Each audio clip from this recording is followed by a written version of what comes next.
Assalamualaikum warahmatullahi wabarakatuh.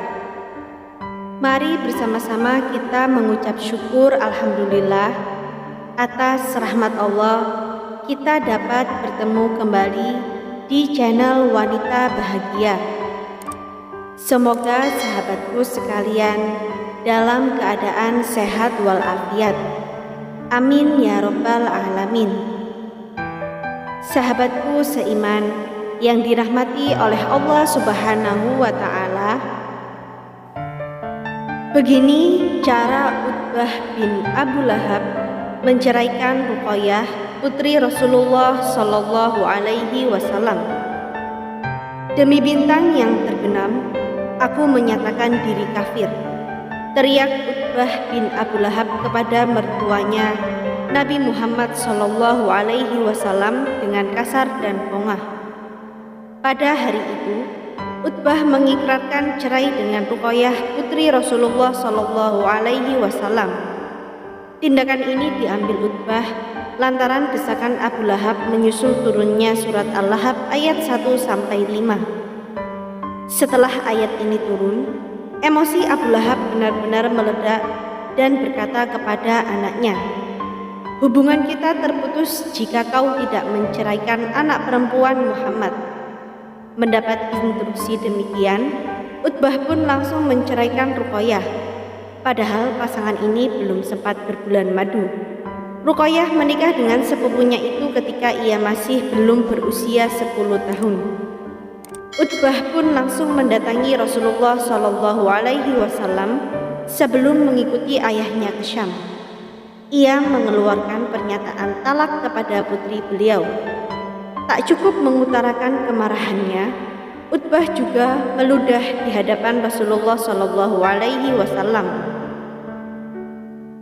Menanggapi sikap Utbah tersebut, Nabi Muhammad hanya diam saja. Tidak ada kata-kata dan sikap kasar yang ditunjukkan beliau. Beliau hanya berdoa kepada Allah, "Ya Allah, biarkan dia dikuasai oleh salah seekor anjing-anjingmu." Muhammad Husain Haikal dalam bukunya berjudul Sejarah Hidup Muhammad menceritakan tak lama setelah kejadian itu, tersiar kabar bahwa Utbah diterkam oleh seekor singa dalam perjalanannya ke Syam. Utbah meraung-raung kesakitan sambil berkata, "Bukankah sudah kukatakan bahwa Muhammad adalah orang yang paling jujur?" Dia pun akhirnya meregang nyawa. Dua putri Rasulullah Shallallahu Alaihi Wasallam adalah menantu Abu Lahab. Selain Ruqayyah, putri kedua Rasulullah Shallallahu Alaihi Wasallam yang bersuamikan Utbah, Ummu Kulsum. Putri ketiga beliau menikah dengan Utaibah. Utbah dan Utaibah adalah putra Abu Lahab dari hasil perkawinannya dengan Arwah binti Harb. Sang istri tercatat sebagai kakak seayah Abu Sufyan bin Harb. Selain Utbah dan Utaibah, putra lainnya adalah Mu'attib. Utbah anak tertua sehingga Abu Lahab seringkali dipanggil Abu Utbah. Utaibah yang mempersunting Ummu Kulsum juga melakukan hal yang sama dengan saudaranya. Dia menceraikan istrinya sesuai perintah ayahnya. Setelah kedua putri Rasulullah Shallallahu Alaihi Wasallam diceraikan, mereka dinikahi oleh Utsman bin Affan dalam waktu yang berbeda.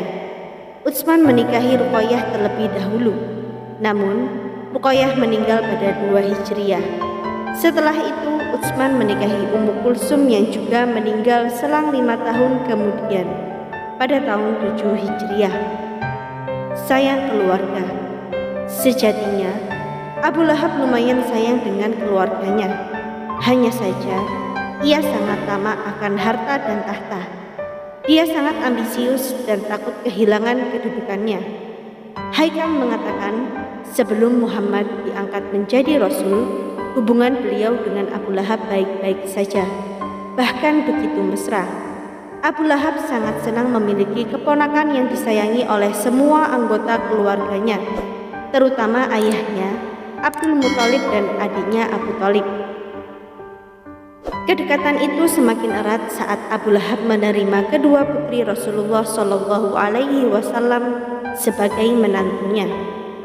Abu Lahab berharap hubungan pernikahan tersebut dapat mempererat hubungannya dengan Rasulullah. Dr. Bassam Muhammad Hamami dalam biografi 39 tokoh wanita pengukir sejarah Islam menceritakan kala itu para tokoh pembesar keluarga Abdul Muthalib berdatangan ke rumah Rasulullah untuk dapat berbesan dengan putri paman mereka Muhammad Shallallahu Alaihi Wasallam.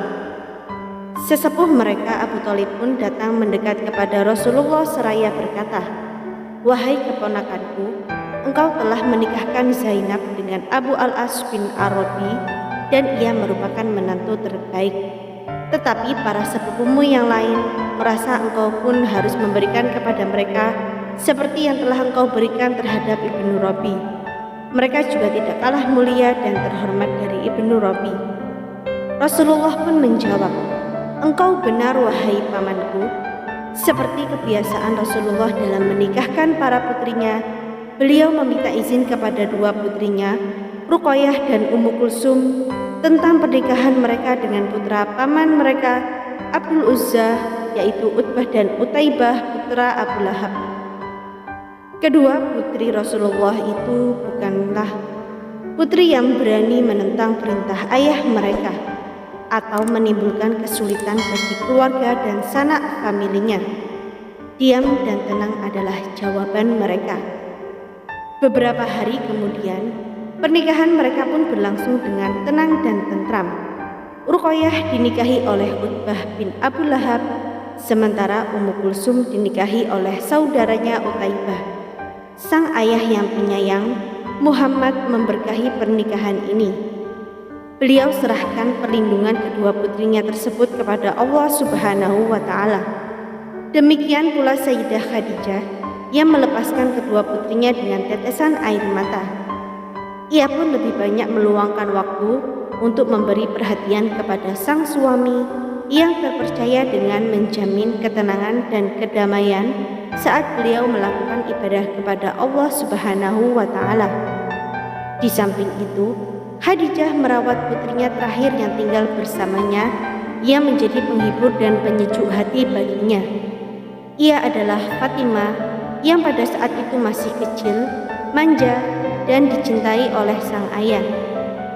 Pada awalnya, Sayyidah Khadijah kurang berkenan dengan pernikahan itu, lantaran beliau membenci perilaku ibu Utbah, Ummu Jamil binti Harb. Istri Abu Lahab itu terkenal berperangai buruk dan jahat. Ia khawatir putrinya akan memperoleh sifat-sifat buruk dari ibu mertuanya itu.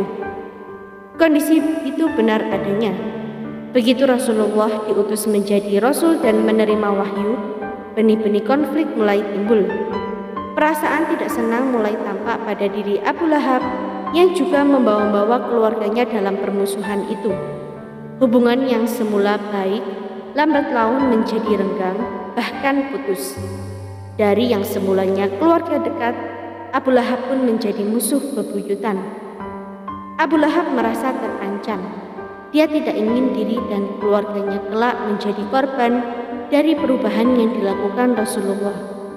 Oleh karena itu, menurutnya tidak ada jalan lain kecuali mencabut akar perubahan itu sebelum kian tumbuh menjalar. Sampai di sini perjumpaan kita kali ini.